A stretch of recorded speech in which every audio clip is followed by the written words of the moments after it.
Okay, this week's Raw focused very heavily on the Elimination Chamber pay-per-view coming up on Sunday. And I guess in 3 weeks, Money in the Bank. So we will have Payback, Chamber, Money in the Bank, like boom, boom, boom. And of course, last week, Dean Ambrose was able to essentially trick the Authority into giving him a title match. But to make it official, he's got to sign the paperwork. So of course, like, you can come down the ring and sign it. Oh, but by the way, Kane's here, J&J here. The whole Authority's in this ring. Dean, are you going to be crazy enough to come into this ring? That's okay. Roman Reigns shows up. Can't believe it took them this long to realize that, hey, you know, people like Ambrose. Yeah. Ambrose and Reigns, people like them more. Why not just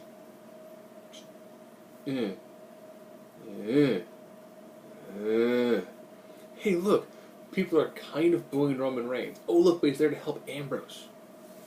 Reminds people of the Shield, and people freaking love the Shield. Boom.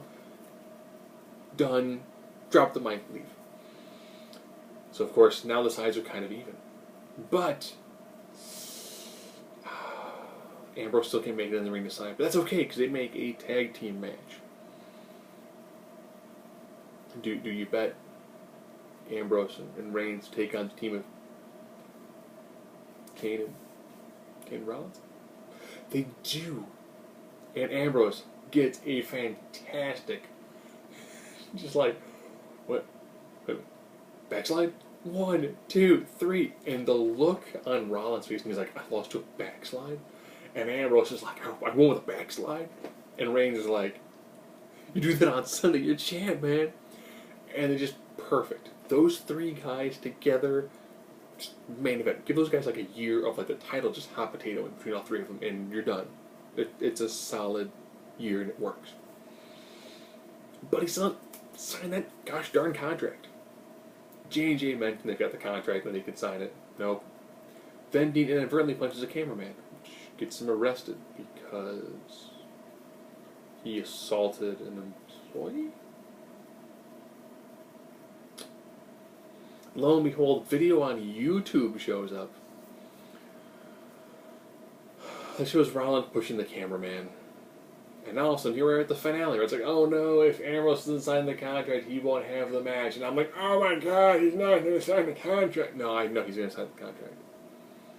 It was one of those, like, we need to build, like, false drama throughout the night. And the cast of Entourage got fast-forwarded over a lot. And of course, they show up, they attack, they clear the ring out. Ambrose signs. Your main event is still on for Chambers. It was totally, it wasn't going to happen. Yeah, the cast of Entourage was there, and whatever. Bright side. When John Cena does his U.S. Open Challenge, Zack Ryder comes down. Ryder puts on a great match with him. Goes for a 450. John Cena rolls out of the way. Hits an AA. 1, 2, 3. John's starting to celebrate. He celebrates with Ryder. Cast of Entourage gets in the ring. They celebrate.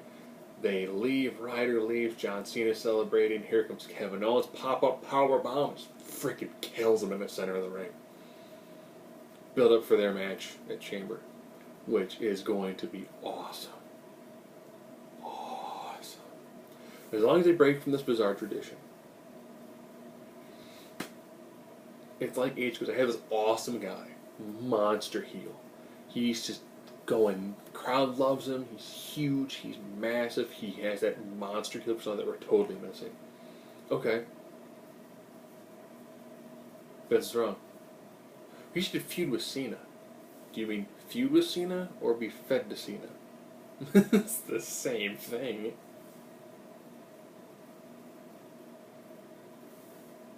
What's happened with Ryback? What's happened with Wyatt? How's it happened with Rusev? Please don't kill Owens. Please, oh God. If you destroy Kevin Owens, then we've only got one shot left. That's Joe.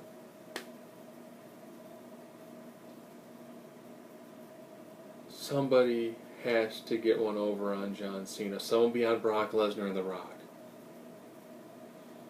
It's getting to the point where if Vince didn't make him, you're not going over.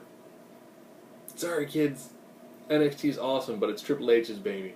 So when they made it up to the big time, since Vince doesn't watch NXT, he can't get the network to work at his house. We'll never see some of the greatness that is NXT people going over on John Cena.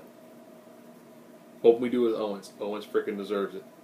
Even if Owens loses the match by DQ because he powerbombs John Cena through the ring, and then through the floor, and then through the crust, and into the magma, powerbombing him slowly into the absolute core of the earth, and then through the core, and back through the magma, and then back through the crust on the other side, and just through the oceans, and just out into space. Which John Cena will then kick out at too. Because it's John. John doesn't sell being trapped in space. He's fine. He's cool. Pfft, who needs air? He's John Cena. Stardust is having a Twitter feud with Stephen Amell. So Stardust is having a feud with Arrow on Twitter. That's okay, because Stardust is taking on the man that gravity forgot, the new sensation, the person who is leading us into the dawn of the Altitude Era. Nice shirt, like it, sounds good. Neville. These two had a pretty nice match with Neville hitting Red Arrow. Hit Red Arrow. But Stardust is feuding with Arrow. Stephen Amell is the main character in Arrow. Or he will be again. Spoiler alert for the end of Season 3. Boom. It's like it's meta. No meta powers this week, which is good because, man, that gimmick sucks. Ziggler took on Sheamus. These two guys put on great matches. Period. Rusev came down towards the end to distract Ziggles. Ziggles then ate Sheamus' boot, like he does very often. 1, 2, 3 for sexed up Zoidberg Sheamus. Early in the night, Rusev called out Lana and was like, I know you care about me. Just say that you were wrong. To which Lana then says, nobody owns me, and then goes right in Dolph Ziggler's arms, because nobody owns her except for Ziggles. Ziggles owns that. Because she's going to make a lot of money working with Ziggles. It worked well for AJ.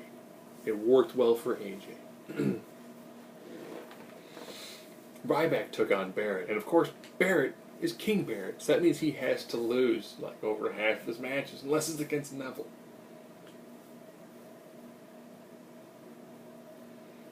So he loses his match against Ryback. Ryback's still selling the injury to the abdominal region he sustained from Bray Wyatt. You taking notes, John? You taking notes? Neville still had the leg injury he had from Barrett. You taking notes? These people who are using injuries like weeks later, like they haven't healed. Just want to throw that out there, John. You can sell a beating for more than like a day. Just gonna say that you can. You can take a beating and then like wear bandages for a couple of weeks. And be like, hey, it looks like he's almost kind of remotely human. But those had a decent back and forth match. I don't get why. I understand why people will bag on Ryback because Punk doesn't like him. But he puts on a pretty proficient match. He's gotten a lot better. And the fact that he's constantly using that injury and he's constantly reminding of it, he's constantly selling it again later, that's actually pretty good. Their match was proficient. Rusev took on R-Truth because Rusev. And of course he destroyed him. So there's your 6 guys who are in your Intercontinental Chamber match. Ironically, Ziggler has problems with 2 of the biggest brutes in that match.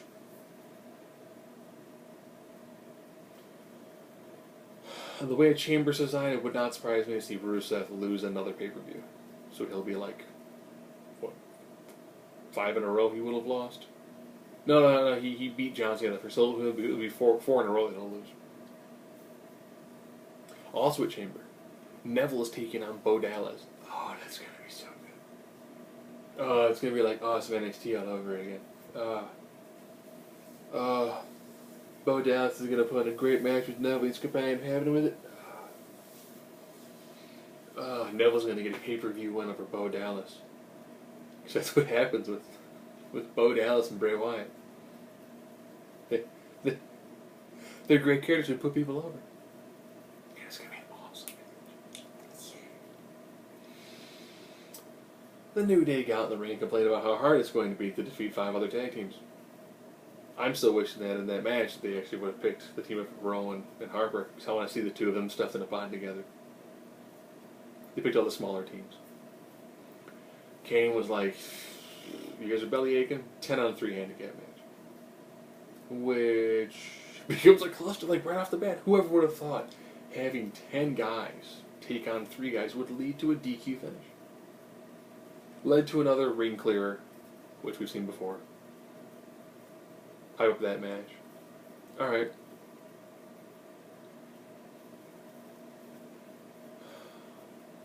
%% Nikki, along with Brie, did commentary during the match between Tamina and Paige. Naomi on the outside. 100% Nikki Bella never asked a question. Seemed to respond with 100%. That's the first part of her statement. Naomi's beat you a couple of times. 100%. Paige is the right number 1 contender. 100%. Oh God.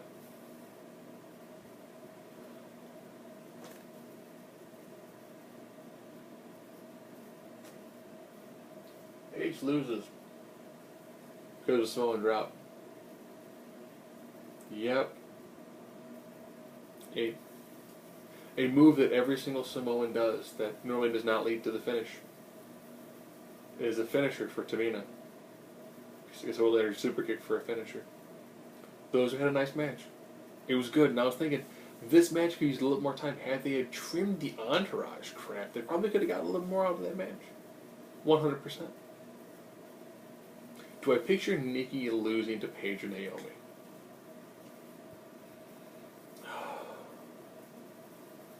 I actually want to see Naomi win this. If I actually had to go through with the process and pick who I want to see win these matches, the title matches, I think Ambrose winning the title would be ridiculous and it'd be awesome. They would screw him out the next night, but still, that would be an awesome night. I'd love to see Naomi get the victory. I think that if you have Naomi beat Nikki, it allows that division to get at least a little more fluctuation to it and have it actually work better. I think right now it comes down to, I think you give the title to the primetime players, or that stays on New Day. I think if you do it that way, you then get to have your heel Los Matadores take on, Lucha Dragons. You also get to then have, in the background, Harper and Rowan kind of making their way up. Because I think you have Harper and Rowan versus almost any of the teams that are currently out there, except for the freaking Mega Powers. And you can have some solid matches. They've actually done a great job of, secretly rebuilding the tag division. Stardust. Oh, God, I feel for that poor guy. Sorry, Cody. Remember when I was like, dude, he's going to take on Goldust and it's going to be awesome. Oh, they had a throwaway match that ran a pay-per-view? Yay. The botched finish? Awesome. Is he in the champ? No. How about Money in the Bank? She could be Money in the Bank. That could help out. He's good in a ladder match.